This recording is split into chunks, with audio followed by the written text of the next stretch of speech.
Hey guys, Joe Tunney here at Infiniti of Kirkland in Kirkland, Washington, just outside of Seattle. And it's the first day of spring here in Seattle and around the world. And what better car to celebrate the arrival of spring than this 2010 low mile, just over 30,000 mile Lexus IS250C. Now, the Lexus IS series comes in two different convertibles, 250 and 350, 250 being a 2.5 liter 6-cylinder engine, 350 being a 3.5 liter 6-cylinder engine.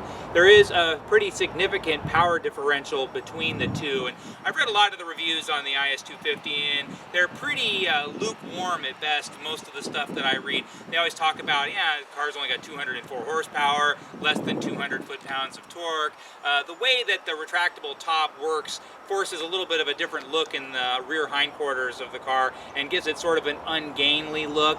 You know, this is definitely not a high-performance sports car, but I think it's perfect for what it is. And it kind of gets grouped together with cars like the Volkswagen EOS and the Volvo C-Class convertible, just because it's a smaller size, not giant horsepower convertible. But I think comparing this to the Volkswagen EOS, it's like comparing a beer can to a wine bottle. They're so totally different. There's no comparison in any way. The EOS is a very poorly built, very overpriced vehicle with, it definitely is not something that I would want to test, 10-year type of longevity with, whereas the Lexus, 10 years, that's like nothing on a Lexus. Lexus makes as good a vehicle and as well constructed a vehicle as there is sold, not just in the United States, but in the world. They are the standard others hope to achieve in some form. They don't compare with vehicles like a Volkswagen EOS. And Volvo C-Class, same thing. If you ever had any experience with a Volvo,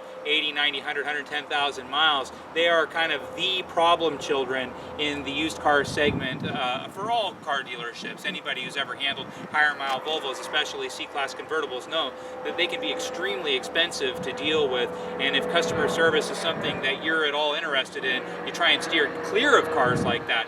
The Lexus, on the other hand, is, again, it's as fine as build quality as there is, not just in the small convertible segment, but in any vehicle. So, yeah, it's got a little less horsepower than maybe some of the real sporty type of convertibles have, but 204 horsepower is plenty of power for a car of this size, and it still gets upper 20s miles per gallon on the open road, so not bad at all. And then it just feels so nice, and it looks really, really sharp. It's a very good-looking car. This one's set up with the 18-inch wheel package as opposed to the standard 17-inch wheel package.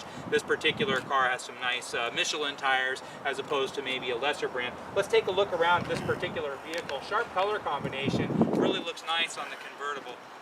Lighter interiors, as a rule, feel more spacious inside, and a lot of smaller cars benefit from having lighter interiors. But if you're in a warmer climate, obviously with the top-down lighter interior pays instant dividends. But it still has that classy two-tone accent, so you get the class of wood and a darker trim, but with the light personality of a light kind of a taupe interior color. Let's take a look around all the way to the back.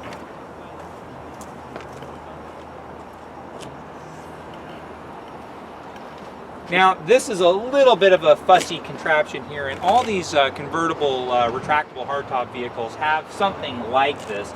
Normally, this stows away back here, and it opens up how much luggage space that you have available to you.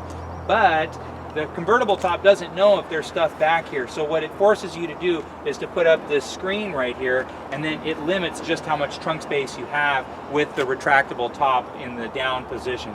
If you put stuff in here and the top were to work, it might cause damage to the top. And so if you're test driving one of these and for some reason the salesman can't get the top to work, the top probably isn't broken. You just need to pull this out and connect it right here. Almost all power retractable hardtops have something just like this. This one has a rear view camera, so it has navigation as well. That's optional on the IS. This particular car is actually really very, very well equipped. Let's take a look inside and open the top.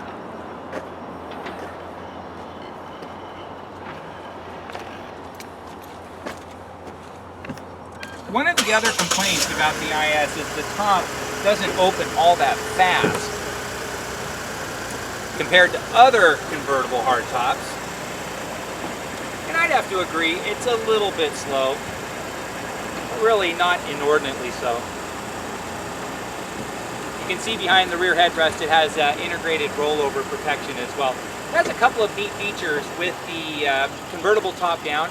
It automatically compensates both the climate control system and the audio system, and so you get a totally different personality in the stereo to compensate for the fact that you've got air blowing by you. This particular car also has a wind screen that buffets some of that breeze. It makes it easier to drive around with just a conversational tone rather than having to yell over the wind that's blowing through your hair, unless you're bald like me.